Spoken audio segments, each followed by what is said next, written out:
Bagi kakak ada semangat sendiri ya. Nah, siapa yang tidak hadir hari ini? Hadir semua. Ya, hadir semua ya. Oke, anak. Hari ini kita akan membahas tentang tema kita yaitu Rasul kekasih Allah. Tapi sebelum kita mulai pelajaran kita, maka Bapak ingin mengenai dulu tentang materi yang kami tentang iman kepada Allah. Masih ingat? Kita minta pada itu ada berapa?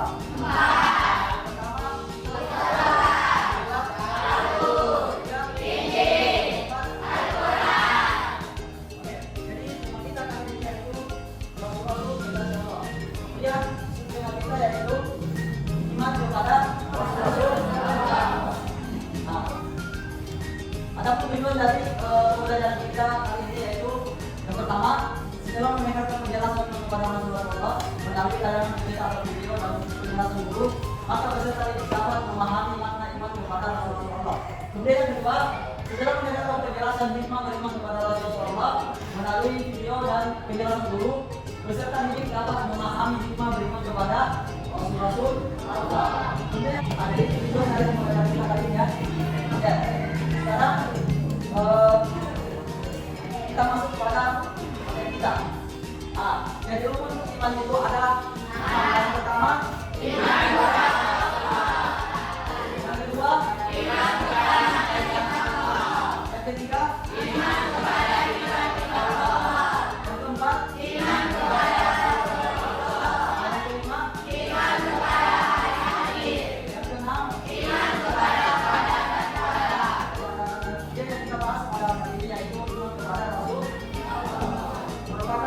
yang ke Oke, kita lanjut. Perbedaan antara nabi dengan rasul. Rasul itu adalah manusia pilihan Allah Subhanahu wa taala yang diangkat sebagai utusan untuk menyampaikan firman Allah kepada manusia agar dijadikan sebagai pedoman hidup. Sedangkan kalau nabi ada bisa. Nabi itu adalah manusia pilihan dari Allah Subhanahu wa taala dan diberi wahyu untuk dirinya sendiri. Dan dia tidak berkewajiban untuk menyampaikan kepada umatnya. Jadi bedanya antara nabi dan rasul ya. Kalau rasul dia diberi wahyu oleh Allah Subhanahu wa taala, dia berkewajiban untuk menyampaikan kepada umatnya. Kalau nabi itu dia manusia pilihan Allah Subhanahu wa taala dan diberi wahyu, tetapi dia tidak berkewajiban untuk menyampaikan kepada umatnya. Itu perbedaan antara nabi dengan rasul. Sedangkan iman kepada Rasul artinya meyakini bahwa Rasul itu adalah benar-benar utusan Allah Subhanahu wa taala dan ditugaskan untuk membimbing umat manusia ke jalan yang benar agar selamat di dunia dan di akhirat. Oke, kita lanjut ya. Kemudian hikmah beriman kepada kitab-kitab Allah. Ada beberapa hikmah beriman kepada kitab-kitab Allah. Yang pertama, memperkuat keimanan kepada Allah Subhanahu wa taala. Itu yang pertama ya. Kemudian yang kedua, mengetahui bagaimana berperilaku yang baik dan benar dalam kehidupan sehari-hari. Yang ketiga, mengetahui dan membedakan mana yang baik dan mana yang buruk. Kemudian yang keempat, hidup manusia menjadi tertata karena adanya pedoman yang bersumber pada kitab suci ya. Kemudian yang kelima, memupuk sikap toleransi karena kitab Allah selalu memberikan penjelasan tentang penanaman sikap toleransi. Kemudian yang selanjutnya, menambah ilmu pengetahuan karena kitab Allah selain berisi perintah dalam juga berisi pokok-pokok ilmu pengetahuan. Jadi itu hikmah beriman kepada kitab-kitab Allah. Kemudian selanjutnya dalil tentang beriman kepada kitab-kitab Allah. Coba perhatikan di atas ya. Sama yang dulu. Auzubillahi minasyaitonir rajim. Bismillahirrahmanirrahim. Ya ayyuhallazina amanu aminu billahi wa rasulihi wa kitabil ladzi nazzala ala rasulihi wa kitabil ladzi anzala min qablu wa man yakfur billahi wa malaikatihi wa kutubihi wa rusulihi wal yawmil akhir faqad dhalla dhalalan ba'id. Kemudian artinya, wahai orang-orang yang beriman, tetaplah beriman kepada Allah dan Rasulnya yaitu Muhammad dan kepada kitab yaitu Al-Quran yang diturunkan kepada Rasulnya serta kitab yang diturunkan sebelumnya. Barang siapa yang tidak kepada Allah, malaikat-malaikatnya, kitab-kitabnya, rasul-rasulnya dan hari kemudian, maka sungguh orang itu telah tersesat sangat jauh. Quran surat An-Nisa ayat 100. Itu dalil tentang beriman kepada kitab-kitab Allah. Oke, selanjutnya sifat Rasulullah. Jadi sifat Rasulullah itu ada sifat wajib dan ada sifat apa? Mustahil ya.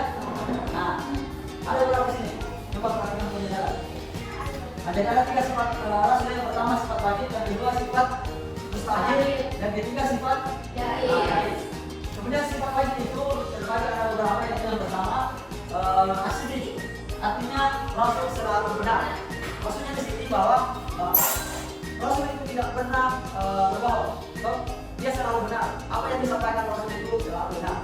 Kemudian yang kedua al-amanah, yaitu Rasul selalu dapat dipercaya. Kemudian yang ketiga at-tabi, yaitu Rasul selalu menyampaikan wahyu. Kemudian yang keempat al-amanah, yaitu Rasul memiliki kecerdasan yang tinggi. Itu sifat wajib bagi Rasul. Kemudian sifat mustahil bagi Rasul. Apa itu sifat mustahil? Sifat mustahil artinya sifat yang tidak mungkin ada pada Rasul. Sebagai kita baca yang pertama al-fisik, artinya mustahil Rasul itu bodoh. Ya.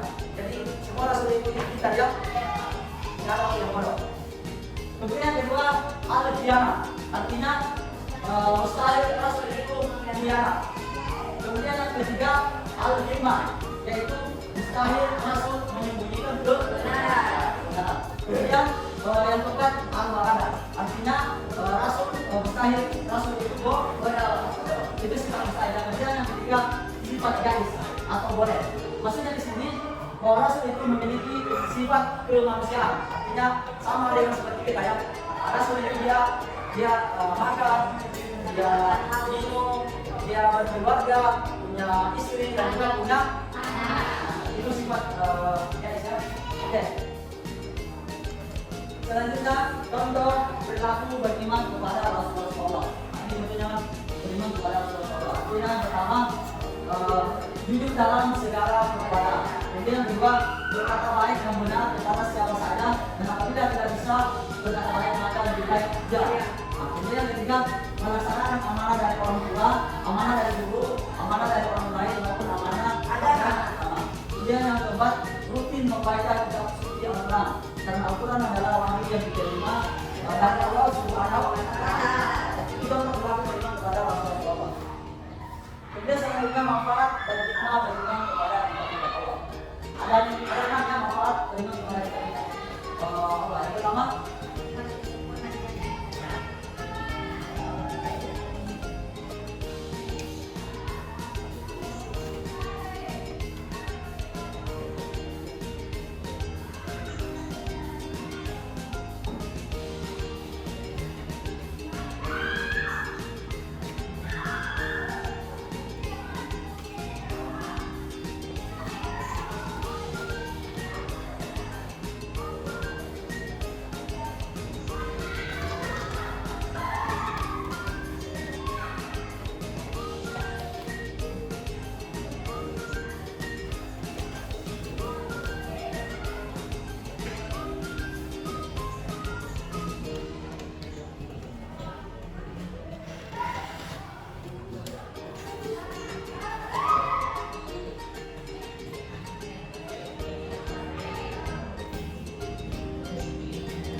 Jadi seperti yang kita lihat dari video tadi itu bahwa Rasul itu adalah manusia pilihan Allah Subhanahu Wa Taala yang diberikan wahyu untuk disampaikan kepada manusia.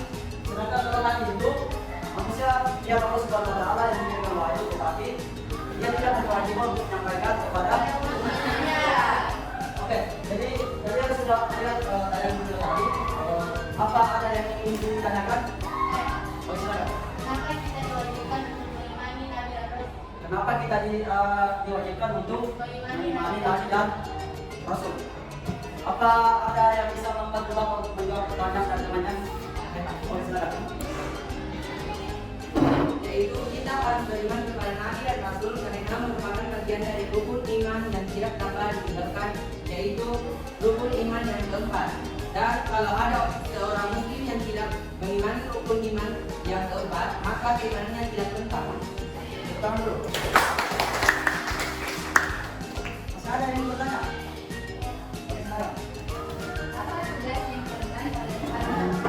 Apa tugas yang dilakukan oleh para rasul? Oke, ada yang bisa menjawab dari pertanyaan-pertanyaan? Silakan.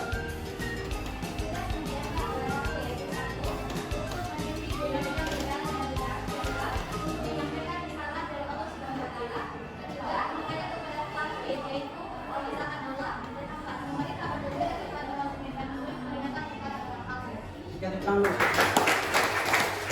Apa lagi? Masih ada yang bertanya? Oke, silakan. Apakah Rasul itu bisa juga? Oke. Ada yang bisa menjawab? Oke, silakan.